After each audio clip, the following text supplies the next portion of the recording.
West Virginia women's basketball coach Don Plitzuweit left the team controversially to take a job coaching for the Minnesota Golden Gophers in the Big Ten Conference. I'm going to talk about that, who could potentially fill her spot, and some of the fallout regarding the transfer portal. And we're going to talk about it after the intro.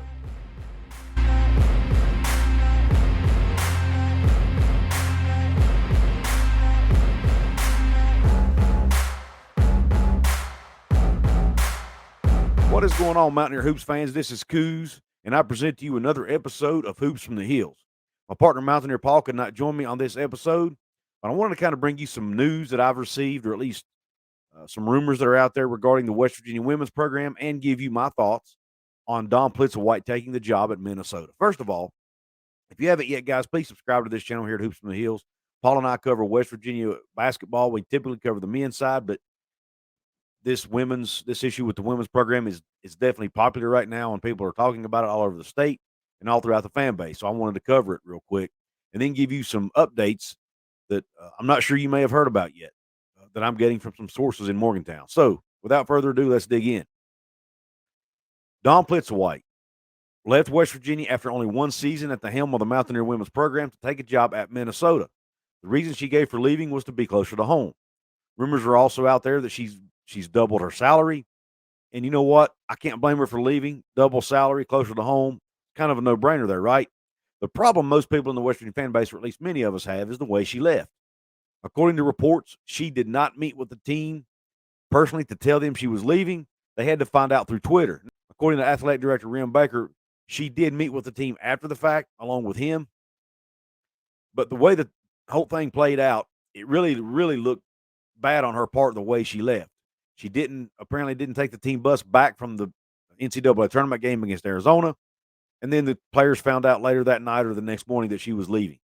I had a problem with that, and I stated on Twitter as such. I said it was a classless move on her part to do that. But after reading some other comments and stepping back for a minute and looking at the situation, it's very possible she intended to tell the team personally, but was not able to get ahead of it because the news leaked out quicker than she anticipated. With the age of social media and things leaking out as fast as they do nowadays, it's very possible the news got out before she was able to address the team about it. Now, you would think she would have addressed the team in the locker room after the game, or at least rode the bus back with them and told them then. But, I don't know the situation. I guess without being in her shoes and without being in the room at the time and understanding the situation, it's probably not right to pass judgment on her in this situation. But I do know this. It does not look good on her part. Now, like I said, I don't blame her for leaving necessarily. It's the way she did it. Now, who could replace her? There are a lot of names floating around there. Obviously Kim Stevens, who coached at Fairmont State, led them to a national title in Division II a couple of years ago. She was a hot name. It appears that she's heading to Marshall now. I don't know if that's official, but reports are saying that that's likely her landing spot. So it looks like she's out.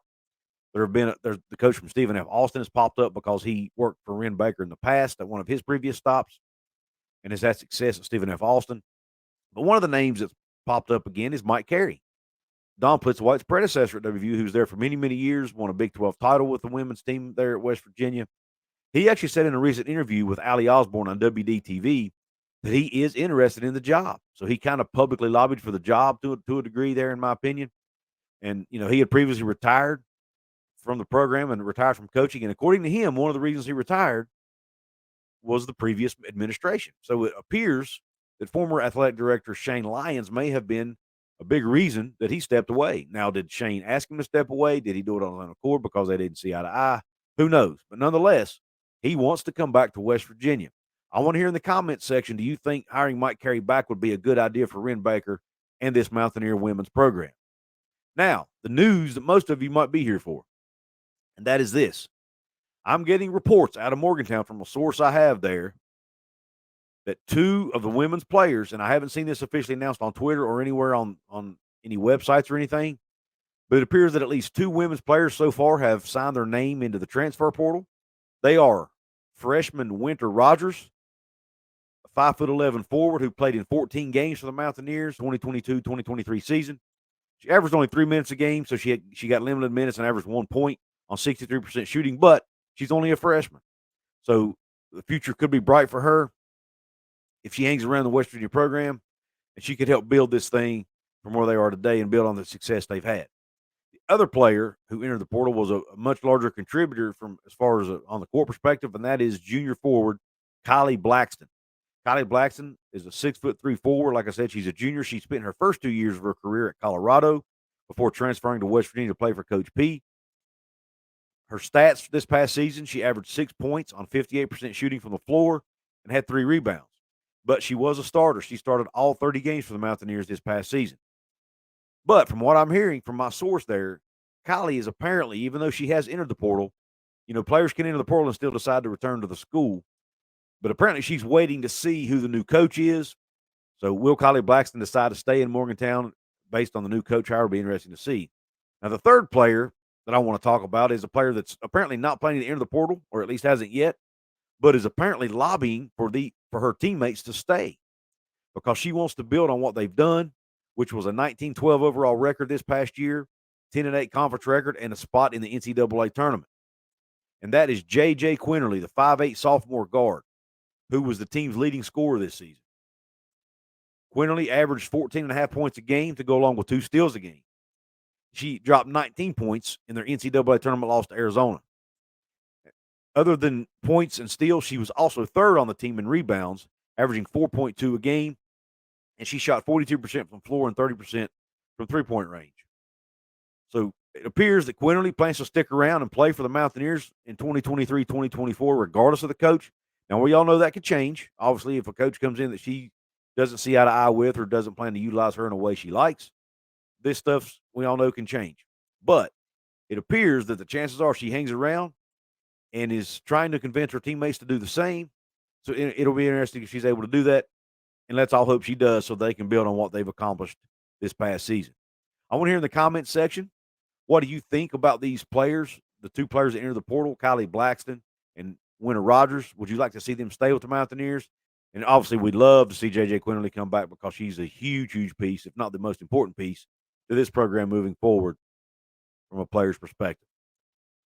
Let me know in the comment section what you think about all these players and also who you'd like to see land the coaching position to replace Coach P, and your opinion on Coach P and the way she left the program. Guys, if you haven't yet, please subscribe to this channel. Help us get to 1,000 subscribers. Paul and I have really worked hard to try to give you guys good content here. Also, guys, we have merch now with our logo on it. If you want to check that out, there's a link in the description box. Or if you want another way you can support the channel, go over to BlueRidgeCoffeeCrafters.com. Link is in the description box. Get you some really good coffee over there. Order it online. Get it shipped right to your door. There's a lot of different flavors to choose from. It's all natural coffee. There's no chemicals in this coffee, and it comes from hand-picked coffee beans. Very smooth flavor. So go check out Blue Ridge Coffee Crafters. If you put Hoops from the Heels in the comment section when you're ordering, Paul and I will get a small commission from the sale. So please support us if you can. But if you can't do any of that or don't want to do any of that, you can support us absolutely free by subscribing, dropping that comment below, hitting the thumbs up button, which is a like for this specific video here, and share this out with your friends, folks. Let them know about Hoops from the Heels here, especially if they like West Virginia basketball content.